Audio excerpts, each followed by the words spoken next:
Good morning. Last week we talked about attitudes and perceptions, so this week we're going to continue on and talk about diversity in a workplace. All right? So our learning objectives, we're going to define what diversity is and what the advantages are. We're going to identify different types of diversity, so the demographic characteristics, you have values, you have your personality, you have observable and unobservable types of diversity. And then we're going to talk about strategies to effectively manage diversity. It's not just good enough to say, yeah, we believe in diversity, but you have to be very intentional in managing these strategic diversity initiatives.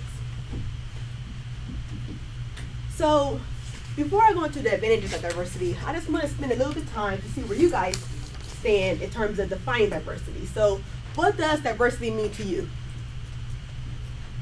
When you hear diversity, what words come into mind? Differences. Differences. I think valuing differences. Valuing differences, all right. Conflict. What's that? Conflict. Conflict, yes. It's not always, doesn't always gel together, right? You have to deal with that conflict. Cultures, absolutely. Glitchness? Oh, yes, absolutely. Richness, thank you. Respecting. Respecting. All right, valuing differences, richness, conflict. Any more? Yeah. A lot of different objects together. Different objects together? Absolutely. So I want you guys to think about diversity and then think about inclusion. How do you define inclusion?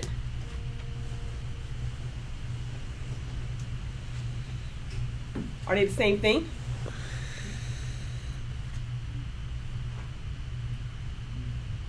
Any thoughts? Making something a part of something else. Okay. All right. Making something a part of something else. When you think of inclusion, you don't think of conflict anymore. You think of things being gelled together. All right. So you have come to the point where you value them differences, taking it out of the perspectives, and be respectful of them differences, right? If you don't agree with them, absolutely. All right. So we define diversity, inclusion, and we all agree that there is a difference between the two, right? So I wanted to bring in some practical examples. So I went to Rutgers diversity page. Okay, so we have an Office of Diversity and Inclusion, and this is how they define inclusion diversity. Inclusion is the opening premise of a deeply rooted diversity strategy. Pledges that people will be accepted for who they are and promises security and recognition to each member of the community. Diversity is defined as an inclusive community that produces diversity because inclusiveness empowers individuals to express themselves freely. So for this midst of free expression, you have the marketplace of ideas that thrives. So like inclusion is kind of like that bigger umbrella that contains your diversity. So once you embrace diversity, it's also an element of trying to create that inclusive environment. Within inclusiveness, you also have access, you also have equity, so there's also different components within that. So we also have different types of diversity. We have observable types of diversity, your demographic characteristics, right? So your sex, your age, your religion not necessarily observable, but your gender. Then you also have your unobservable types of diversity. So some of your skills, your personality, your values, which are not necessarily identifiable when you meet someone, right? So we're going to talk about the difference between the two. But first I'm going to go into the demographic characteristics and why it's a big component in today's workplace. So as you all know, in the readings they had talked about the Title VII of the Civil Rights Act of 1964. And so historically there has been discrimination, biases, and stereotypes that has been permeated in the workplace. And so there are laws in place to help protect specific classes of individuals. And so these classes are your race, your color, your religion, if you're a veteran, disability, your national origin, and also pregnancy. And so reason why these laws are in place because discrimination stereotypes still exist today. So just some relevant facts for you. A woman earns on average 78% to every dollar earned by men. And then minorities, which includes your African Americans, Hispanics, and Asian, they only represent 36% of the American labor force. And also, minorities only represent 4.2 of Fortune's 500 CEOs. So So you can see there's a big discrepancy here. A lot of perspectives are not being brought to the decision-making table. And so that's why these laws are in place to make sure that we are trying to embrace these differences. So before I go to the slide, I have an example, 3 examples that's going to require your participation, okay? They're very inappropriate, but they're inappropriate because I want you guys to think about, sometimes we don't know what diversity is. We don't know to be sensitive to different matters. And so in terms of embracing diversity, it's very important to be aware of what your biases may be and also be sensitive of differential attributes that people have, okay? All right, so with the race example, I have a lot of friends who are Spanish. What's wrong with that? I assume they were trying to say or address like Hispanics or like other cultures, but just lumping under Spanish is kind of offensive. Absolutely, absolutely. You have Hispanic Americans, you have Latin Americans, so it's not just Spanish, right? Mm-hmm. All right, what about if you see someone with a physical disability and you start speaking very slow to them or very loudly to that individual, what's wrong with that? Or do you see anything wrong with that? Yeah, what's I mean, they're not, they can hear you. exactly, they can comprehend, right? They just have a physical disability. So you shouldn't start speaking slowly or loudly to someone differently, correct? All right. So in a religion aspect, why can't you pray during your coffee break? What's wrong with that?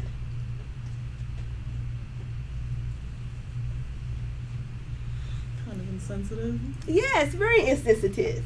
There may be specific times of the day that that individual may pray, and so we should embrace some differences. That is not affecting our role in being productive and getting the job done, correct?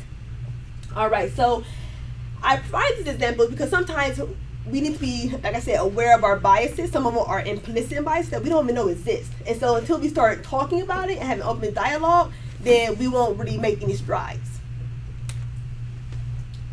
So let's talk about some of our unobservable types of diversity. We have our personality, which are a set of distinctive personal characteristics, including your motives, your emotions, your values, your interests, attitudes, and your competencies. And then they also had different personality types. And so you guys may have heard of like Myers-Briggs or, type A, your type A, type B personality or introvert, extrovert. Now, I'll be very cautious on these instruments because sometimes we may take these personality instruments and think that, okay, that person is an introversion. That means that they only like being to themselves. They don't know how to work with other people. We cannot categorize people and put them in a box. So they may be situational based. They're not just one all be all right? So though they may give us a parameter of how to work with the individual in terms of how they operate, it doesn't mean that that individual is only an extrovert or only an introvert or only type A or type B. So be very sensitive of that matter, okay? So in thinking about your personality, how may this, how does this help to predict on the job behavior? So if you know someone may have a type A personality where they're a go-getter, no time, we gotta keep going. How would you approach that person differently than someone who may be a little bit more passive and like to be relaxed and just work at a different pace? How does that help you in terms of being productive and getting a task done?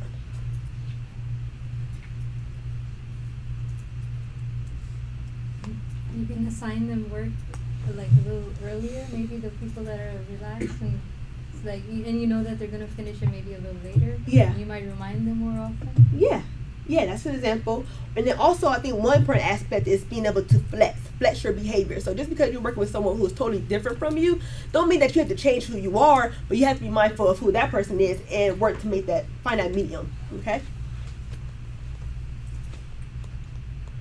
So we also have individual values and attitudes. So your values are very kind of enduring. Your basic principles and tenets that guide a person's beliefs, their attitudes, and their behaviors. And you have your core values and your peripheral values. And so as an employer or manager, you're more likely to kind of influence the peripheral values, not necessarily your core values.